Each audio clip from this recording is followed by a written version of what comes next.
இன்று தலைவர் கோவை செழியன் அவர்களுடைய 94வது பிறந்த நாள். தலைவர் கோவை செழியன் அவர்கள் பேரறிஞர் அண்ணா அவர்களுடைய தலைமையின் கீழ் முத்தமிழறிஞர் கலைஞர் அவர்களோடும் எம்ஜிஆர் அவர்களோடும்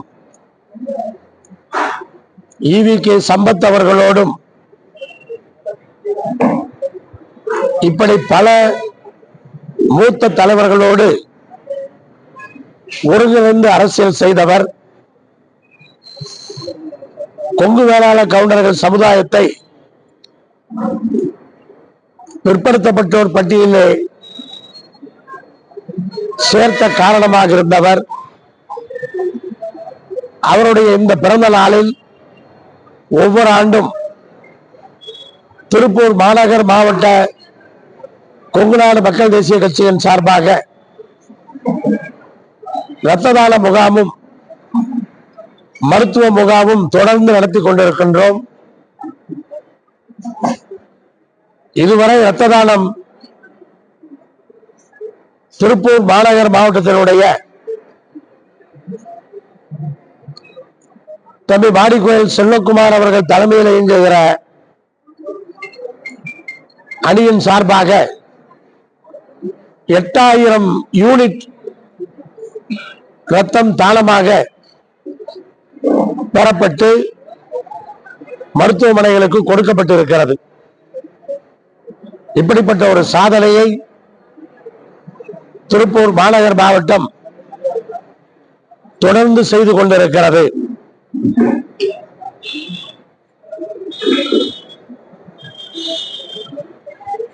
திருப்பூர் மாவட்டத்தினுடைய ஜவுளி தொழில்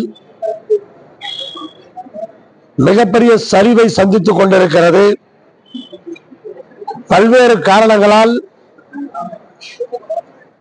நூற்பாலைகளும் சரியாக இயங்கவில்லை. ஆயத்த ஆடை தொழிலும் அழிவை நோக்கி சென்று கொண்டிருக்கிறது. விசைத்தறி தொழிலும் மீள முடியாத ஆழத்திலே தள்ளப்பட்டிருக்கிறது. இப்படிப்பட்ட மிக மோசமான இந்த சூழ்நிலையில் அரசு விதித்திருக்கிற புதிய சொத்து வரியும் மின்சார கட்டண உயர்வும் மக்கள் வாழவே முடியாத அளவிற்கு மிகப்பெரிய வேதனையை கொடுத்திருக்கிறது. ஏற்றப்பட்ட சொத்து வரி உயர்வு, விதிக்கப்படுகின்ற தொழில் வரி, மின்சார கட்டண உயர்வு, இவற்றிலெல்லாம் கண்டிப்பாக மாற்றம் வேண்டும். இவை குறைக்கப்பட வேண்டும். அப்படி குறைக்கவில்லை என்று சொன்னால் இந்த பகுதி மக்கள் வாழ்வதே கடினமாகி போகும். அரசுக்கு நாங்கள் வலிமையாக வைக்கின்ற கோரிக்கை,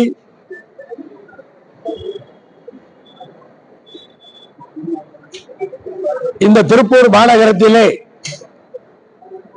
அனைத்து கட்சிகளும் ஒருங்கிணைந்து சொத்து வரியை குறைக்க வேண்டும் என்றும் தொழில் வரியை விதிக்க கூடாது என்றும் பல்வேறு கோரிக்கைகளை வலியுறுத்தி ஆர்ப்பாட்டத்தையும் செய்திருக்கிறார்கள். அரசனுடைய கவனத்திற்கு கொண்டு செல்லப்பட்டிருக்கிறது. இன்றைக்கு பொறுப்பில் இருக்கிற மக்கள் பிரதிநிதிகளே மக்களால் இதை தாங்க முடியவில்லை என்ற நிலையை உணர்ந்திருக்கிறார்கள். ஆனால் அரசு உடனடியாக சொத்து வரியை குறைக்க வேண்டும். தொழில் வரி விதிக்க கூடாது, மின்சார கட்டணத்தை குறைக்க வேண்டும்.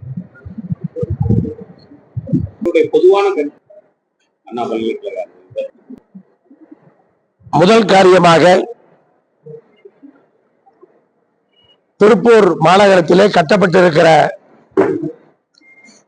புதிய பேருந்து நிலையத்திற்கு தீரன் சின்னமலை பெயரை வைப்பதற்கான முடிவை மாநகராட்சியில் எடுத்து அது உறுதி செய்யப்பட்டிருக்கிறது. கொங்கு மண்டல மக்கள் அனைவரின் சார்பாக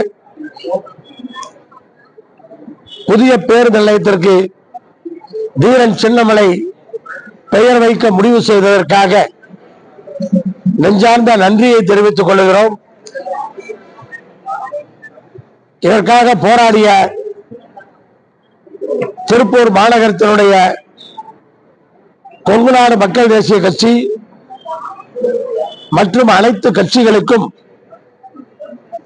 எங்கள் நன்றியை உரித்தாக்குகின்றோம்.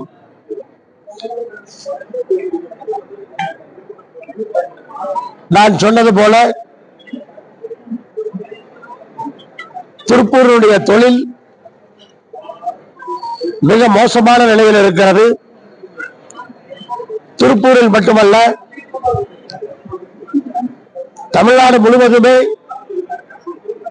தொழில் மிக மோசமாக இருக்கிற இந்த சூழ்நிலையில் சொத்து வரி உயர்வும் தொழில் வரி விதிப்பும் மின்சார கட்டண உயர்வும் மக்களுடைய வாழ்வாதாரத்தை பறித்திருக்கிறது. அரசு இந்த விஷயங்களில் தாமதப்படுத்தாமல் நடவடிக்கை எடுக்க வேண்டும். இவற்றிலிருந்து மக்களை காப்பாற்றுவதற்கு அரசு முன்வர வேண்டும். ஆனால் அவர் ஏதோ வேண்டுதலை நிறைவேற்றுவதற்காக இந்த இரண்டையும் செய்திருக்கிறார். குறிப்பாக கொங்கு மண்டலத்திலே காலணி அணியாமல் நேர்த்திக்கடன் செய்வது என்பது புதிதல்ல. லட்சக்கணக்கான மக்கள் அதை செய்கிறார்கள். இது ஒரு பெரிய விஷயம் அல்ல. வெறுங்காலிலே பழனிக்கு நடப்பவர்கள், வெறுங்காலிலே திருச்செந்தூருக்கு நடப்பவர்கள், சபரிமலைக்கு நடப்பவர்கள் என்று ஒவ்வொரு ஆண்டும் பல லட்சம் பேரை நீங்கள் சாலைகளிலே பார்க்கலாம். அது ஒரு பெரிய தண்டனையாகவோ ஒரு பெரிய விஷயமாகவோ அதை பார்க்க வேண்டிய அவசியம் இல்லை. அதே போல நேர்த்திக்கடனுக்காக பூ மிதிப்பது, சவுக்கால் தன்னை அடித்துக் கொள்வதெல்லாம் சர்வ சாதாரணமாக நடக்கிற விஷயங்கள்.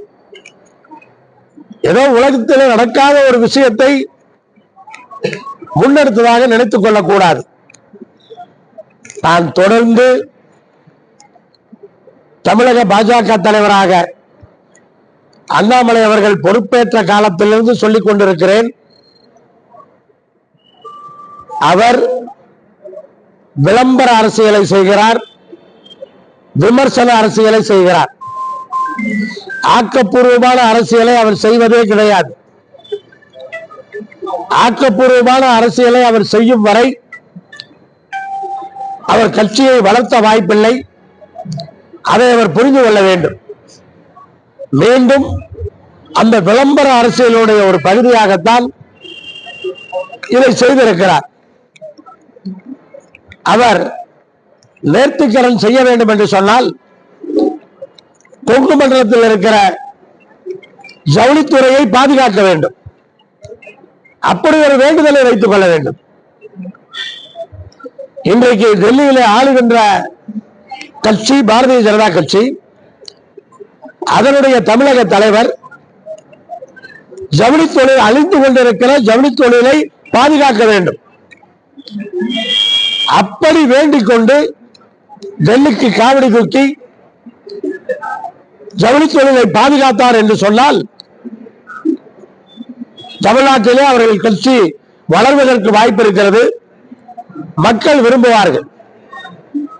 ஆனால் இது மாதிரி எல்லோரும் செய்கின்ற விஷயங்களை எல்லாம் ஒரு பெரிய விஷயமாக விளம்பரத்திற்கு செய்ய வேண்டிய அவசியம் இல்லை. ஒரே விஷயம் அவருக்கு தெரியாமல் போய்விட்டது. பாட்டாளி மக்கள் கட்சியினுடைய பொதுக்குழுவிலே தந்தையும் மகனும்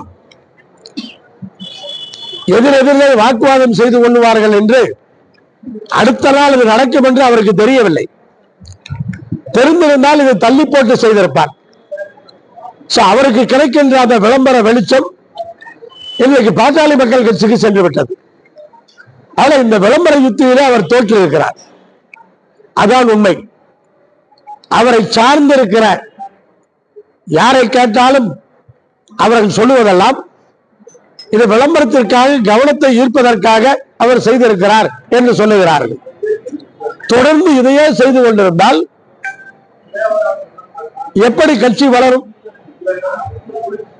எப்படி மக்களை பாதுகாக்க முடியும், அதை புரிந்து கொள்ள வேண்டும். ஆனால் இன்றைக்கு சமூக வலைதளங்களிலே அல்லது தொலைக்காட்சி விவாதங்களிலே அவர்கள் சார்ந்திருக்கிற கட்சியினுடைய தலைவர் எதை செய்தாலும் அதை தூக்கி பிடிப்பது, அதற்கு முட்டுக் கொடுப்பது, அதற்கு வக்காலத்து வாங்குவது. வேண்டாத கட்சியினுடைய தலைவர் எதையாவது செய்தால், நல்லது செய்தால் கூட அதை விமர்சனம் செய்வது. இப்படித்தான் இன்றைக்கு ஊடகத்தில் சிலரும் இருக்கிறார்கள். அந்த விளம்பரங்கள் தான் பல கட்சியினுடைய தலைவர்கள் இதை செய்வதற்கான காரணமாக இருக்கிறது.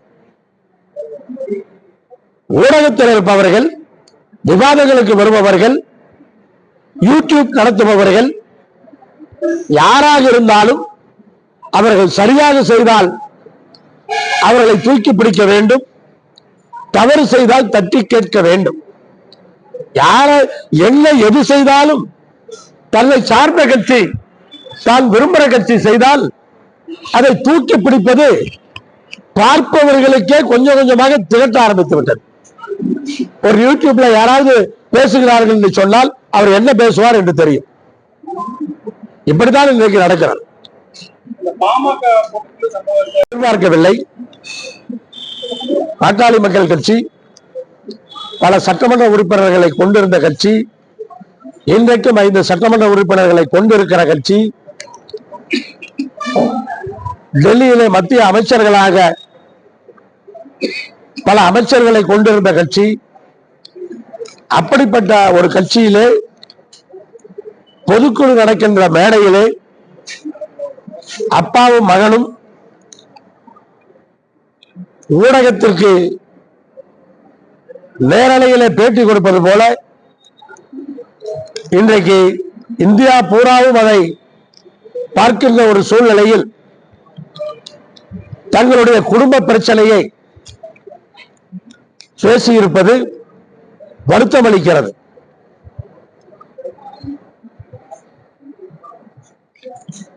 மரியாதைக்குரிய மருத்துவர் ராமதாஸ் அவர்கள்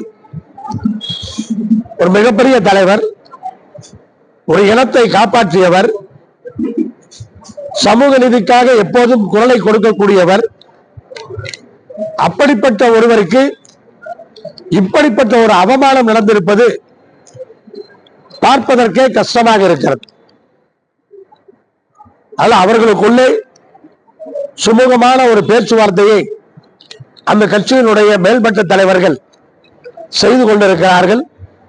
நல்லது நடக்கும் என்று நம்புகிறோம்.